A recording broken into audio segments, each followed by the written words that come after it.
The Wendy's Baconator. Nobody needs that.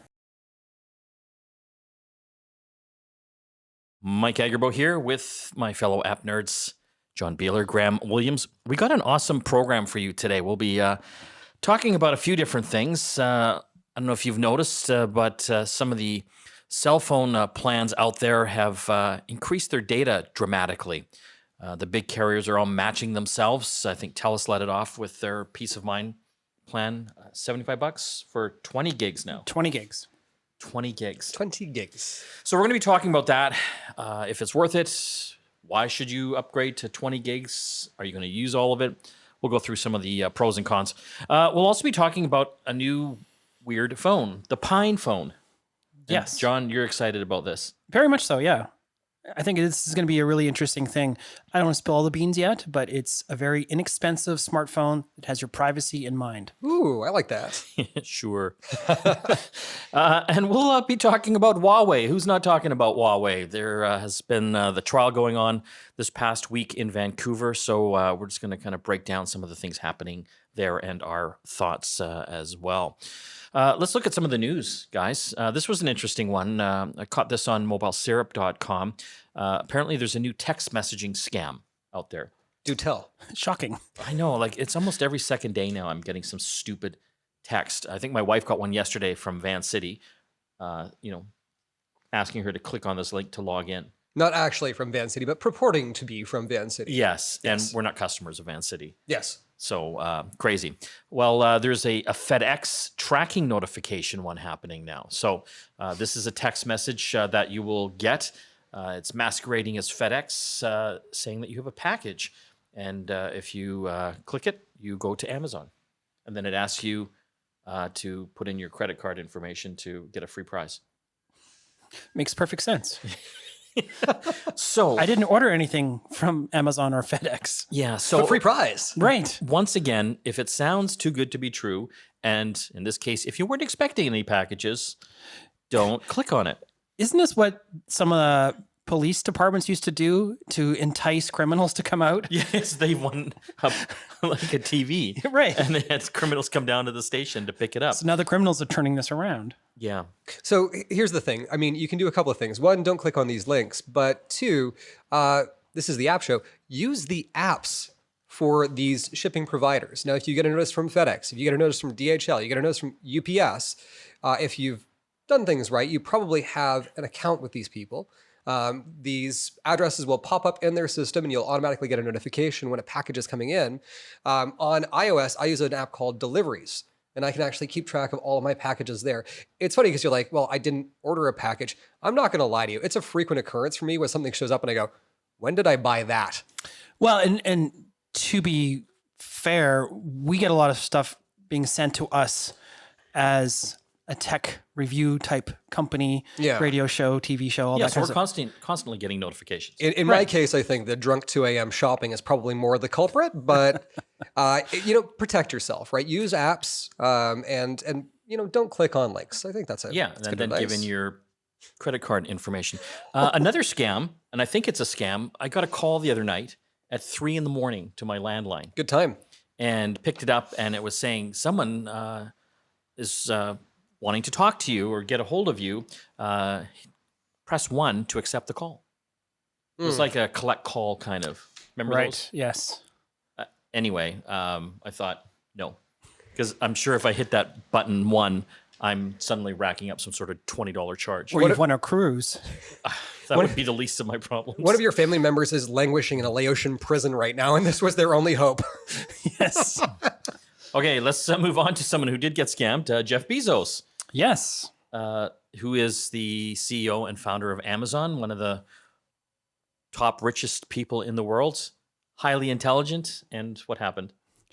So apparently in May of 2018, he got a WhatsApp message from the Crown Prince, the Saudi Prince Mohammed bin Salman on WhatsApp that had some malware in it. And it was used to then further hack his phone. So MBS, Mohammed bin Salman, is a fellow that does not have a lot of really great things attached to his name. There is the alleged problem with, the assassination of the journalist Khashoggi Yes. that has been attached to this fellow as well. The question that I have, a couple of things. Jeff Bezos, you have this guy's number in your contact list, for one. Two, you're using WhatsApp, a Facebook app that is notorious for being a security problem. And three, you clicked on a link. See previous section. Oh my God. But, in fairness, guys, out there are so many of these phishing type of attacks now. They're trying to get you to click on something or put your username and password in. Like, some of them are super real. They are. And the problem is, like, the ones that are super real, they put a lot of effort into, and those are typically targeted. Yeah. So for a lot of us, it's like, I'm not important enough for someone to try to do this. The ones that aren't as targeted typically actually aren't that good because they're looking for people who would not be susceptible to a very accurate one. They're looking for people who are maybe not paying enough attention or who don't know technology that well. Another issue I've been having over the past few years, I'm a business owner, small business, are people trying to trick my employees into thinking that I'm them. And so just honestly, 15 minutes before this show, I got an email from Sadaf, our controller in the company, our accountant, and she got an email from me, apparently, and the title was expense, and it said, "Hey, Sadaf, how much does the bank charge for an outgoing domestic wire transfer? Thank you, Mike Agerbo." You didn't send that. Oh, hell no. Hell no. Who does wire transfers? Well, I guess a few people do. But anyway, she gets these apparently all the time. Yeah. Interesting. And trying to pretend they're me and then getting her to send money or something like that. We did have an employee a few years ago who received a notification from you to buy a number of iTunes gift cards. Yes. And then send those numbers as well. That's a really popular one, right? Because you can't really... You didn't know about the one a few months ago with another one of our team members. That same thing happened and asked her to buy $1,000 worth of Google. Nice. You didn't hear about that? I didn't hear about this one. Oh, well, thank God she was told by this nefarious person who was pretending to be me to scratch off the code on these cards after she bought them and send the codes to them. And so she stopped right there and thought, that's kind of weird. And then she got a hold of me. She phoned me and asked me, hey, you sure you want me to send you these codes over email or text? And I'm like, what the hell are you talking about? And so, fortunately, the crooks didn't get it. Unfortunately, Google wouldn't take those back because we scratched the codes. So we have $1,000 worth of Google Play cards for the Google App Store. I see a contest coming up. I don't know whatever happened to them, to be honest, because I'm more on the iPhone side. But AJ has a lot of movies and music. Yeah, my business partner. Yeah, suddenly he's app rich, which is kind of crazy. What else do we have in the news here? We're talking news here on the app show. Instagram is dropping the annoying IGTV button. So first of all, what is the IGTV button? So IGTV is essentially Instagram's answer to sort of Twitch and YouTube. Right, the idea of longer form videos where you're trying to build an audience and bring that in. And so Facebook has seen this, and because they own Instagram, they want to see if they can grab some of that audience. It launched and didn't really do much. Nobody clicked the button. Nobody clicked the button. I got to be honest, I never clicked it. I didn't know, like, why do I want to go there? Well, and that's the thing. Instagram for me is sort of these short snippets of content, really great Instagram stories. Those are a ton of fun. I don't want to spend a lot of time in the Instagram app watching longer form video. And I just want cat photos. Yeah, and their desktop experience isn't that good. I mean, I tend to watch a lot of my YouTube stuff either on my Apple TV or on my desktop. It's typically not on my phone. So there's sort of I think a disconnect here as to who the audience was. I think they were looking to try to create an audience, and they didn't. So they're getting rid of the button. Okay, we've got a lot more to talk about on today's app show. We will be talking about a new phone that will take privacy to the next level. I think we're all pretty concerned about that nowadays because we're constantly getting hacked and our information's just kind of all over the place. We will also be chatting about Huawei, our thoughts on what's happened this past week and where they're going to go next with everything. And coming up after the break, a whole bunch of changes have happened with the cell phone plans here in Canada. They're upping the amount of data you can get Obviously, they want a little bit more money. Is it worth it? We'll go through that. Later on, we'll be giving our thoughts on the whole Huawei trial situation and what's coming up for them over the next year here. Some really interesting times for that company. We'll also be looking at the new PINEPHONE. We're talking about it. It's a phone designed to maximize your privacy. Don't forget, we have a great contest going on our website at GetConnectedMedia.com. If you subscribe to our newsletter, you will be entered to win an Amazon Echo Show 8 digital assistant. This thing it's got the Alexa voice assistant built into it, an 8-inch touchscreen. You'll be able to play your favorite music. You'll be able to watch video on it, control your home. What can't this thing do? So again, if you want to enter to win this, we'll be drawing for this at the end of the month. GetConnectedMedia.com, subscribe to our newsletter, and the bonus, you'll be entered in all the contests going forward. You can't lose. Okay, so TELUS this week shook things up. They basically doubled the amount of data on one of their kind of their entry data plans. So it went from 10 gigs to 20 gigs. So $75 gets you 20 gigs a month of data. It's nice. It's so interesting to me because just like a couple of years ago, I know so many people that only had like 1 or 2 gigs of data. Yes. So what happened? Data all of a sudden got less expensive. Well, I think How? we did see that when the Liberal government was first elected, they started to take a bit more of a focus on the CRTC and what we were paying for data, because a ton of these studies were coming out saying that we had some of the highest cell phone costs in the world, and it seemed kind of rampant. Right, they're I think people were referring to it as Robellis at one point, right? Rogers, Bell, and Telus, and the problem was it felt like you couldn't go anywhere because everybody had the same price plans. We saw Shaw enter the market, right, with Freedom Mobile, and they came out with this $50 plan with I can't even remember how many gigs. I think it was like 10 gigs. It was 10 gigs. And then all of a sudden, there was this race over the course of 3 days. Yeah. Everybody else got it. to match Yeah. this. You got it. Yeah. I couldn't. I was on the phone with Rogers for, I think, 12 hours. And I couldn't get it. And I felt heartbroken. And so we started to see that there was actually starting to be a little bit of movement in the market because I think the government had decided to put their eye on this again. Now, they have committed to bringing prices down by another 25%. For these plans, not including all of these deals that have gone on. This may actually be part of that. We don't really know at this point. But they're looking at it saying that the average Canadian was paying, in some cases 4, 5, 6 times as much as they were paying in the States for the same amount of data, far more than we were paying in Europe. And so something had to give. And I think rather than risk the CRTC being strengthened by the government, giving them more teeth, more punitive powers, these companies looked at it and went, we're making a ton of money anyway. We're going to continue to making a ton of money. So rather than put ourselves in a situation where we're going to have somebody looking over our shoulder who could actually do damage to us, maybe let's play ball a little bit. I also wonder too, we've been talking about this a lot lately. If there's other external players at work here that might be sort of moving the dial a little bit. We've talked about Google Fi in the past. We talked about Fonus, which we're still not sure if is an actually thing, but people definitely want more data for less.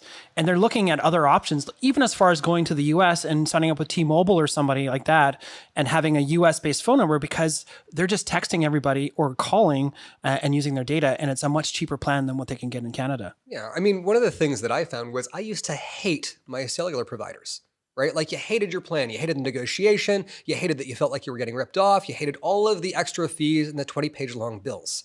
And so, there was the Bill of Rights that was put in place for cell phone owners, which made bills a lot easier to read, made contract negotiations a whole lot easier. And the plan that I have right now, I actually feel okay about it. When people say, who are you with? I'm like, I'm with Rogers and I've actually got a pretty good deal. And I've got friends who are like, I'm with TELUS and I've got a pretty good deal. And I think these companies have looked at it. We weren't using our phones to the best of our abilities at that point. We were all kind of miserly with our data. I'll wait till I get on Wi-Fi. You know what? Text me because my data won't work. But now we actually are using the data and we are happier and we are actually, we feel better about these services, which means that there's going to be less churn, right? Fewer customer service issues. Do you think, though, by offering this more data, they're slowly trying to get the average price point up per customer? Because I look at the data. So on my family, I've got 3 lines, and I've got a 10 gig plan with each of the 3 lines. My wife, myself, and one of my sons. And I'm constantly hitting the 10 gigs because I'm just doing crazy stuff all the time. But I look at the data on my wife's and my son's phone, and they'd be lucky if they cracked 1.5 gigs a month. My parents are like that. They're on my plan. So here's the interesting thing. It's actually a little bit more about where we're going in the next 5 years, which is 5G. The idea right now that we're using wired infrastructure for so many things, right? That wired infrastructure for cable internet, right? For all of our streaming stuff, with 5G in place, the idea of that wired infrastructure to house actually becomes less and less relevant. So you're looking at Rogers, you're looking at TELUS, you're looking at Bell in places where perhaps they don't have that wired infrastructure. Rogers doesn't have wired service out here, but could they be my television provider and my internet provider and my mobile provider under 5G? They could. They could even be your provider now, if you think about it. At a 20 gig plan, that's a lot of data, and you could get away with just using the data on that. Instead of even having a home internet connection at 4G in a lot LTE. of cases. At 4G LTE, it's faster than a lot of wired plans are right now. Because a lot of people are just watching their content on Netflix, on their tablets, or their computer, or their phone. And you could literally use just your data plan for that. Because they have the unlimited plans, I forget, over $100 there. But, if you did away with your ISP, your regular one here, you could do it. So the interesting thing here is that the service that they provide right now, the service to your home, they have to actually be a reseller for that for other people in the area that want to use it. So people like tech savvy, there's actually no protection in place for the spectrum that they have. So this actually could be a play down the road to squeeze out some of those smaller players and getting us back to a place where we have no competition, which is why we need to keep our eyes on it. Okay, we're going to have to take a break. When we come back, we still have a lot to talk about. We're going to be chatting about a new phone coming soon called the PINEPHONE. And this is the ultimate in privacy, making sure your information isn't leaking all over there. So we're pretty excited to go through that with you. Don't forget to hit our website, GetConnectedMedia.com. Here on the App Show, we're giving away an Echo Show 8 from Amazon. It's got the Alexa voice assistant built into it, full touchscreen. All you have to do, go to GetConnectedMedia.com, hit the newsletter subscription button, and you'll be entered to win that and all the contests going forward. Still lots to talk about on today's program. Later on, we'll have John's app pick of the week. We'll also be talking about Huawei, not only what happened here in Vancouver with the trial this past week, but also some of the interesting things happening with that company and their technology, their phones, their operating systems going forward here in 2020 as well. The PINEPHONE. John, you brought this to my attention a few days ago. You're all excited about it. Tell us, this is a new phone that is built around privacy. Yeah, this is a phone from a company that has a suite of devices. They're all focused on the Linux community and very community driven. And so they've been very active talking to the community about what's important in a smartphone. And what makes this particular phone very interesting to me is there's 2 factors that I think are very different. One, it's powered by Linux. So it's not a Google phone. It's not an Apple phone. It's something else. And I'll get into that in a minute. And it's really inexpensive. It's $150 US. Ooh. It's not a super high-end 15 camera feature phone or premium phone. It's just a good utilitarian phone. What makes it a little different, though, is that you can actually take the back cover off, and there's a replaceable battery, but there's a series of dip switches, physical switches, to turn off certain things on the device. You could turn off your cameras, front and rear, turn off your modems, turn off your Bluetooth, your Wi-Fi, all those things that people are concerned that, their smartphone is listening. You can turn off the microphone. You can physically turn off the microphone. You can physically turn off the headphone jack so that nothing plugged into it will actually work as well. And you have to take the back cover off. I mean, it's easy enough to do. It's like replacing a battery cover. But it's a really interesting take on the smartphone that we haven't seen quite like this before. Does it work well with a tinfoil hat?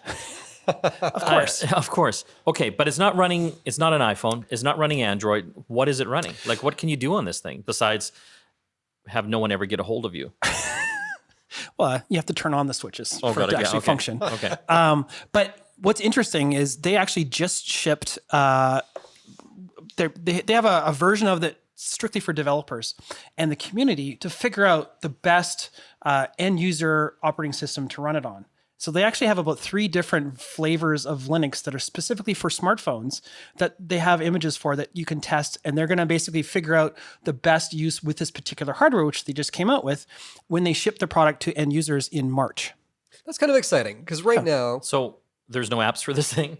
Well, it's Linux, so presumably you'll be able to run lots of things. Oh, like Linux based. Right, but you'd also have a full browser, a mail client, all those typical things you would want from a phone. Got it. You're not going to have Facebook out of the gate, Yeah. but as a dedicated native app.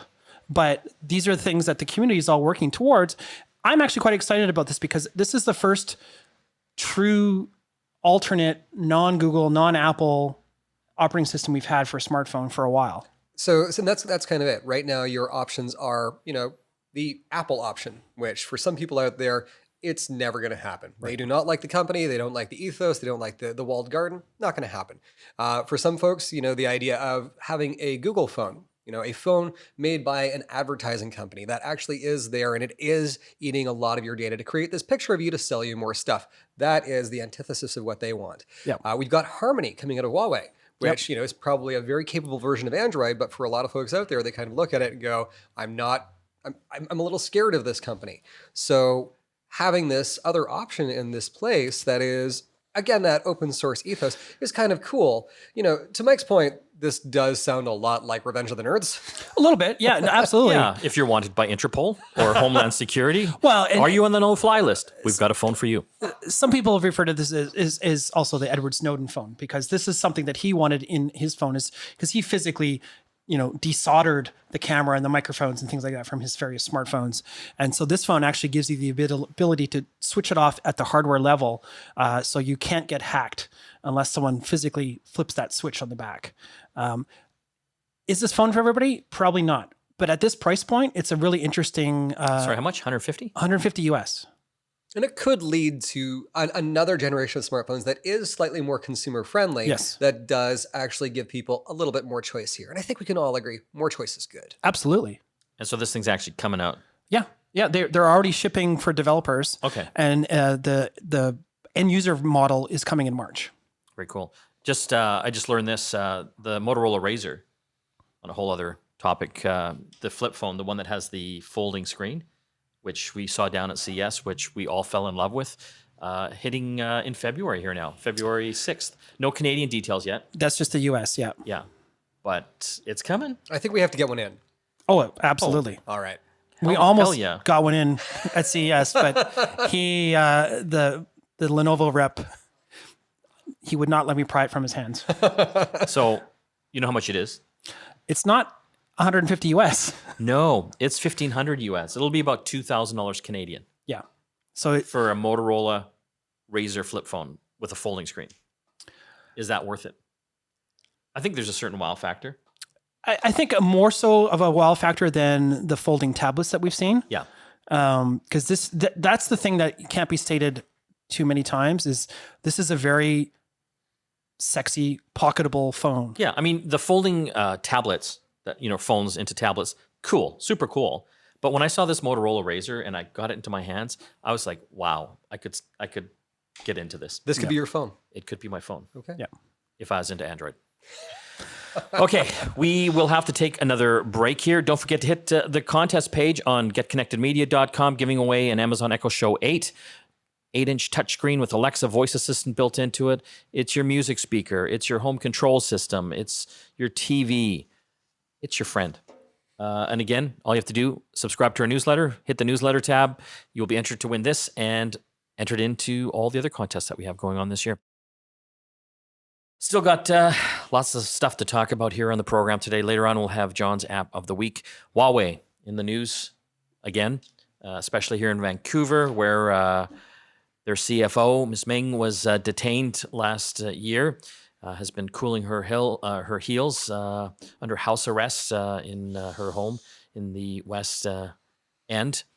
And this week, trial basically trying to determine if it should basically go to trial. Her defense lawyers arguing that the sanctions that the U.S. have on Iran aren't happening in Canada here, so the whole thing should be thrown out, essentially, if I could to boil that down. Which is an interesting one because, we are an extradition treaty country, and if there is an arrest warrant out for someone, we are obligated to go through this process. But we have to have the same law. Well, no, we don't. No? Nope. Okay. If there is an arrest warrant out and we are requested by that other country to detain this person, that's what ends up happening, right? So, the interesting thing here is they're really looking at a lot of different legal options to try to negate what's happened.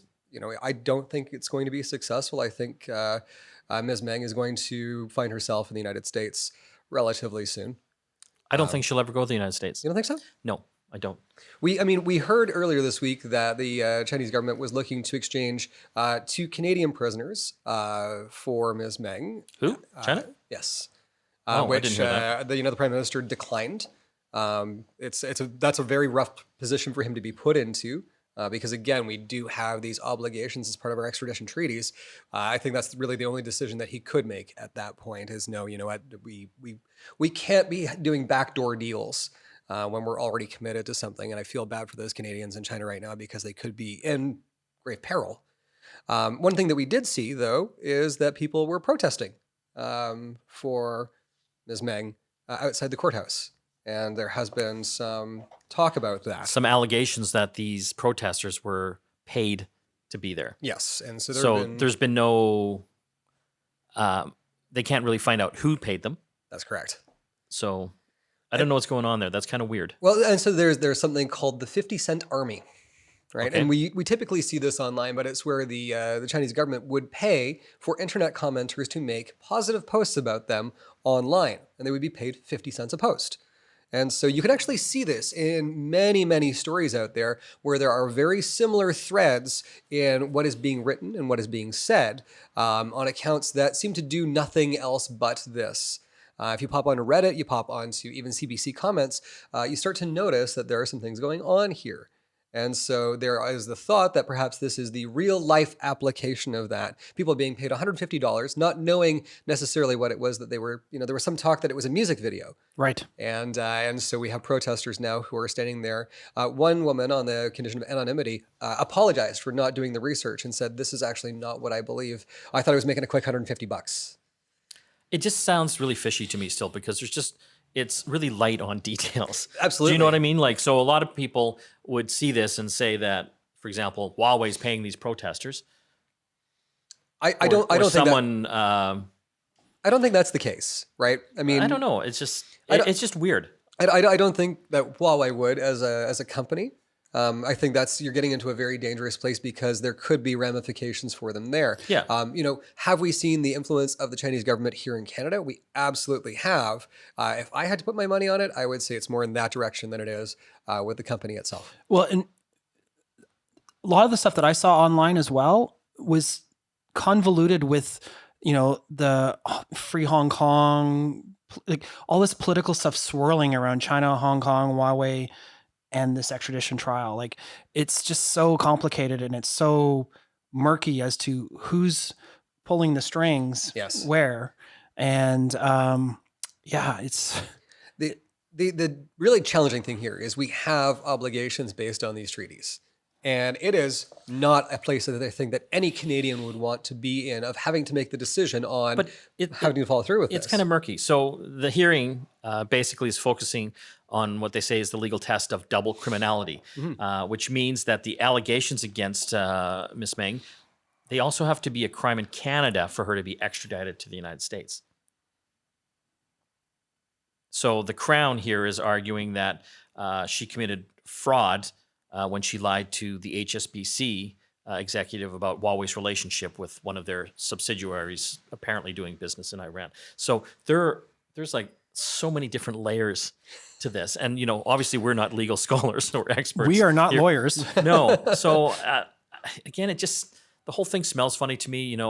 It came at a funny time when, the U.S. was having the trade war against China. Do you know what I mean? Which is still going on. Yeah, you can't help but think there was huge political, things behind this. Puppetry. Yeah, Puppetry. let's pull Canada into it because that'll be really thank great you. for Yeah. everyone involved. Thank you. So what does that do for Huawei now? Like, it's interesting, right? Because they've had a hard time now. They're not allowed to use a lot of American companies' supplies and software, including Google, Android. It was interesting though. They just signed a deal with TomTom to do their maps. Really? Yeah. So that's one workaround. Interesting. Fair. Yeah. So from what I've been reading, and we're going to be seeing this coming up in a few announcements over the next month and a half, Huawei is going to be releasing a new flagship phone, the P40. Somewhere in Europe, probably Paris in March, and the Mobile World Congress, which is the big smartphone trade show.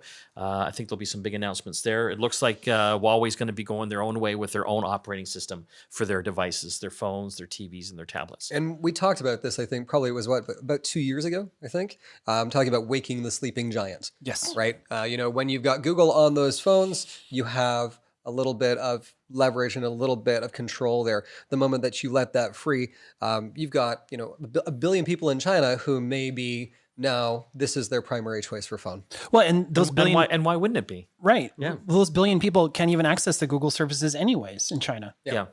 So, So now you've got another branch of operating system for smartphones out there. And so, yeah, sure, the US thinks that they're, controlling the security, but is it making it worse now? yes. Yes, I think it is. But, I'm super interested to see what happens over the next few months and where they go with their technology and their operating systems. There's one thing that I kind of expected.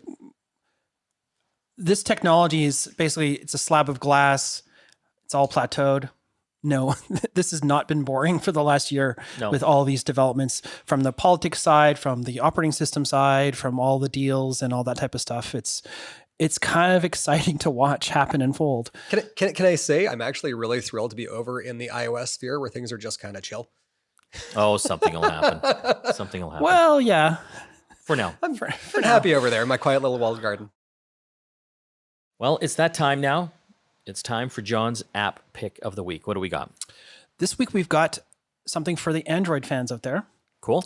So Android 10 has a new gesture system that allows you to do different things, swiping up, swiping down, button presses, all that kind of stuff.